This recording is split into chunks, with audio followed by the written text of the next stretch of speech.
Bismillahirrahmanirrahim. Assalamualaikum warahmatullahi wabarakatuh.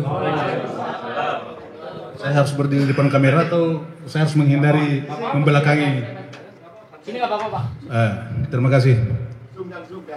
Yang saya hormati Bang Faisal Assegaf, yang saya hormati senior saya ini, abang saya, Bang Jumhur Hidayat. Beliau ini sahabat saya di dalam Pondok Pesantren Bareskrim Mabes Polri. Saya pertama masuk, saya buka jalan, kemudian beliau masuk, saya sudah siapkan tempatnya. Baru menyusul Pak Napoleon Bonaparte. Sini ada teman-teman semua, ada Bang Alan juga, Pak Haji Alan. Haji Alan. Ya. Yang seluruhnya tidak bisa saya sebutkan satu persatu. Pada intinya di acara sore hari ini saya hanya ingin menyampaikan atau mengingatkan kembali bahwa Republik ini rusak babak belur sejak 10 tahun dipimpin oleh seorang Jokowi. Jokowi manusia biadab, manusia brengsek. Setuju gak? Semua tatanan berbangsa dan bernegara selama dipimpin sama dia, ya hancur berantakan seperti yang sekarang kita alami. Jadi saya bukan dendam, bukan, tetapi apa yang pernah saya bicarakan di dalam surat terbuka saya, bahwa di masa kepemimpinan Jokowi semua tata kelola berbangsa dan bernegara amburadul, bagaikan benang kusut yang sangat sulit untuk dirajut kembali. Itulah saya di penjara. Bukan dendam sekali lagi. Dan faktanya hari ini apa yang saya suarakan itu terjadi. Presiden satu-satunya yang dikejar oleh masyarakatnya sendiri. Hanya orang-orang dungu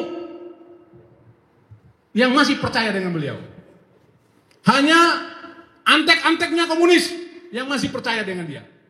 Hanya buzzer-buzzer bayarannya yang masih percaya dengan dia. Dan yang paling marah ketika kita menyampaikan persoalan ini tentang Jokowi merusak bangsa ini, yang paling marah siapa? Orang-orang dungunya. Dia paling marah. Dia tidak merasa dungu. Dia tidak merasa dungu. Dia pasang badan untuk seorang Jokowi. Padahal kalau kita berakal sehat, memang mereka dungu. Setuju nggak kalau dia dungu? Sangat dungu. Maka saya tidak pernah merasa menyesal menyampaikan pesan kepada Jokowi supaya segera mundur pada saat itu. Sampai dengan sekarang dia sudah menyelesaikan 10 tahun masa kepemimpinannya. Dia tidak boleh lepas dari tanggung jawab. Seluruh anak-anak bangsa yang masih berpikiran waras pasti menginginkan Jokowi harus bertanggung jawab atas kerusakan negeri ini. Dan saya bersama teman-teman, tokoh-tokoh semuanya sudah merancang satu waktu tanggal 2 Oktober 2025. Kita akan datang ke KPK yang bentukannya Jokowi juga. Ketua KPK masih anteknya Jokowi. Kita minta pertanggungjawabannya untuk tangkap dan adili Jokowi. Tidak ada alasan lain. Tangkap dan adili Jokowi. Di masa kepemimpinannya Pak Prabowo sekarang, begitu banyaknya upaya-upaya sabotase. Belum 1 tahun Pak Prabowo memimpin bangsa ini, sudah muncul dia cawe-cawe bahwa Prabowo Gibran harus didukung untuk 2 periode. Nah, siapa kamu? Siapa kamu? Jokowi?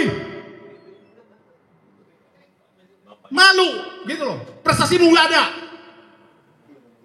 Membebani masyarakat rakyatmu dengan hutang-hutang yang begitu banyak, yang tidak masuk akal lagi.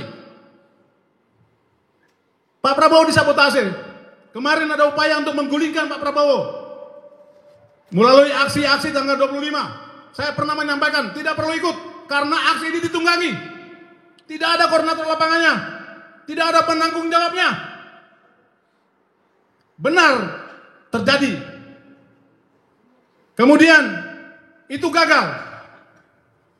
Yang muncul sekarang terbaru adalah upaya sabotase dengan menebar racun di program MBG. Program yang unggulannya Pak Prabowo. Hampir 8.000 anak-anak pelajar, mahasiswa, atau lagi anak-anak pelajar yang keracunan. Ini bahaya. Bisa menggagalkan program yang sudah disusun sebaik mungkin oleh Bapak Prabowo. Oleh karenanya, masyarakat Indonesia harus menyadari dan memahami apa yang kita perjuangkan hari ini bukan untuk pribadi, tetapi kepentingan bangsa dan negara. Tidak ada yang lain. Kita ingin negeri ini selamat. Negeri yang kaya raya, tetapi rakyatnya susah. Rakyatnya sangat susah.